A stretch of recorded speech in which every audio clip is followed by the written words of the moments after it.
Bismillahirrahmanirrahim. Assalamualaikum warahmatullahi wabarakatuh. Yang saya muliakan Kiai Haji Muhammad Hasan Mutawakil Allah SHMM selaku Ketua Yayasan Pondok Pesantren Zainul Hasan Genggong. Yang terhormat Bapak Dr. Abdul Aziz Wahab BAMAG selaku Rektor Universitas Islam Zainul Hasan Genggong. Dan yang saya hormati Dr. Popi Rahman MPD dan Ibu Arifia Retna Yunita MPDI selaku dosen pembimbing saya, dan tak lupa pula kedua orang tua saya yang amat saya cintai. Sebelumnya, perkenalkan nama saya Sri Wahyuni dengan NIM 211201200318, Program Studi Manajemen Pendidikan Islam, Fakultas Tarbiyah Universitas Islam Zainul Hasan Genggong. Di sini saya akan mempresentasikan proposal saya yang berjudul Strategi Branding Communication dalam Meningkatkan Citra Lembaga Pendidikan di MTS Zainul Hasan 1 Genggong Probolinggo. Kenapa saya memilih judul ini? Karena setelah melakukan prasurvei, saya menemukan hal yang unik di MTS Zainul Hasan 1 Genggong ini. Seperti yang kita ketahui, bahwasannya persaingan antara lembaga pendidikan semakin ketat, sehingga dibutuhkan sebuah strategi untuk mempertahankan citra lembaga. Nah, di MTS Zainul Hasan 1 Genggong ini menggunakan strategi branding untuk mempertahankan citra lembaga pendidikannya. Dan mengapa saya memilih MTS Zainul Hasan 1 Genggong sebagai objek penelitian saya? Karena setelah saya mendapatkan data dari sosial media maupun platform dari MTS Zainul Hasan 1 Genggong ini, MTS ini berhasil branding dengan pembuktian di akun TikTok-nya yang memiliki banyak followers, sehingga masyarakat bisa mengetahui branding communication yang dilakukan oleh MTS Zainul Hasan 1 Genggong guna meningkatkan citra lembaga pendidikannya.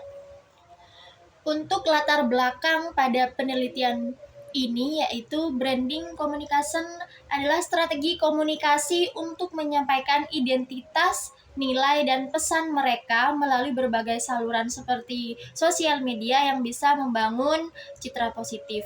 Sedangkan tidak semua lembaga menggunakan sosial media sebagai alat alternatif untuk membrandingkan lembaganya. Nah, di MTS Zainul Hasan 1 Genggong ini sudah menggunakan strategi branding communication guna mempertahankan dan meningkatkan citra lembaga pendidikan di mata masyarakat luas.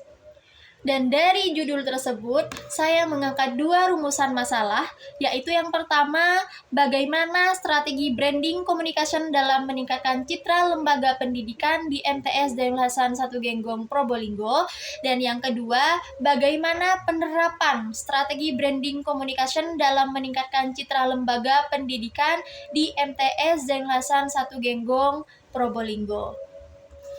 Dan dari dua rumusan masalah tadi, di sini terdapat dua tujuan juga, yaitu untuk mengetahui strategi branding communication dalam meningkatkan citra lembaga pendidikan di MTS Zainul Hasan 1 Genggong Probolinggo, dan yang kedua untuk mengetahui penerapan strategi branding communication dalam meningkatkan citra lembaga pendidikan di MTS Zainul Hasan 1 Genggong Probolinggo. Ada 5 sumber penelitian terdahulu dalam penelitian ini, yaitu yang pertama dari Khairunisa Al-Mukarromah dengan judul penelitian strategi kepala madrasah dalam meningkatkan citra madrasah di MTS Ma'ruf NU Kaligiri Kecamatan Sirampok Kabupaten Brebes. Persamaan penelitian ini yaitu sama-sama menggunakan metode kualitatif. Penelitian ini juga sama-sama bertujuan untuk meningkatkan citra madrasah. Sedangkan untuk perbedaannya yaitu penelitian terdahulu hanya fokus pada strategi kepala sekolah, sedangkan penelitian ini fokus pada strategi branding communication. Yang kedua dari Mukhlison Effendi dengan judul penelitiannya yaitu pengembangan sumber daya manusia dalam meningkatkan citra lembaga pendidikan di lembaga pendidikan Islam. Persamaannya yaitu penelitian ini sama-sama menggunakan metode kualitatif dan sama-sama bertujuan meningkatkan citra lembaga pendidikan Islam.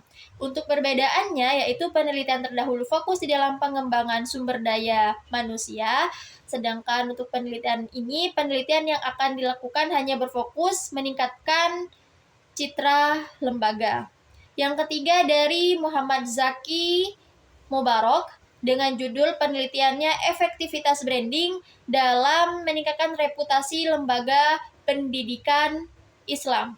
Untuk persamaannya yaitu penelitian ini sama-sama membahas tentang branding, dan untuk perbedaannya penelitian terdahulu berfokus pada hasil dari implementasi branding, sedangkan penelitian ini membahas tentang strategi branding communication. Yang keempat yaitu dari Muhammad Yusuf dengan judul penelitiannya Strategi Branding Image dalam mewujudkan keunggulan kompetitif pada lembaga pendidikan Islam. Untuk persamaannya yaitu penelitian ini sama-sama menggunakan branding sebagai strategi meningkatkan daya tarik dan reputasi lembaga, sedangkan untuk perbedaannya yaitu penelitian terdahulu hanya bertujuan untuk meningkatkan keunggulan kompetitif dengan menggunakan strategi branding image. Penelitian ini bertujuan untuk meningkatkan citra madrasah dengan strategi branding communication. Dan yang kelima yang terakhir yaitu RR Paramita Surya Hasanah dengan judul penelitiannya Strategi Pemasaran Pendidikan dalam Meningkatkan Citra Sekolah di SMA Negeri Jogoroto, Jombang. Untuk persamaannya yaitu penelitian ini sama-sama bertujuan untuk meningkatkan citra lembaga, sedangkan untuk perbedaannya penelitian terdahulu dilakukan di lembaga negeri, sedangkan penelitian ini dilakukan di lembaga swasta atau madrasah. Dalam kajian teori, saya mengambil 4 poin utama, yaitu yang pertama, strategi. Adalah rencana jangka panjang yang diikuti dengan tindakan untuk mencapai tujuan tertentu yang telah ditetapkan. Yang kedua, branding adalah strategi untuk komunikasi dan pembangunan citra di antara kelompok sarana dengan tujuan ekuitas brand. Yang ketiga, branding communication, yaitu sebuah upaya dalam mengenalkan merek baik pihak internal maupun dari pihak eksternal yang bertujuan untuk meningkatkan citra merek. Yang terakhir, yang keempat, yaitu citra. Gambaran yang terbentuk dalam pikiran seseorang mengenai suatu organisasi yang mencerminkan kenyataan atau kebenaran organisasi tersebut.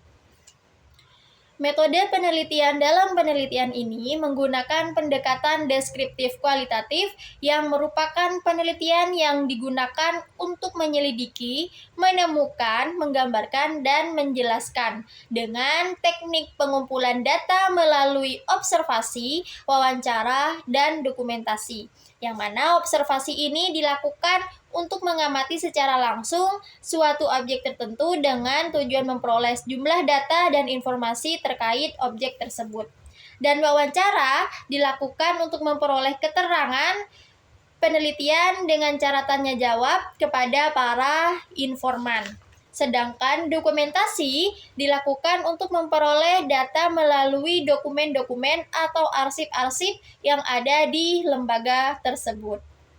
Sekian dari saya, kurang lebihnya mohon maaf. Wassalamualaikum warahmatullahi wabarakatuh.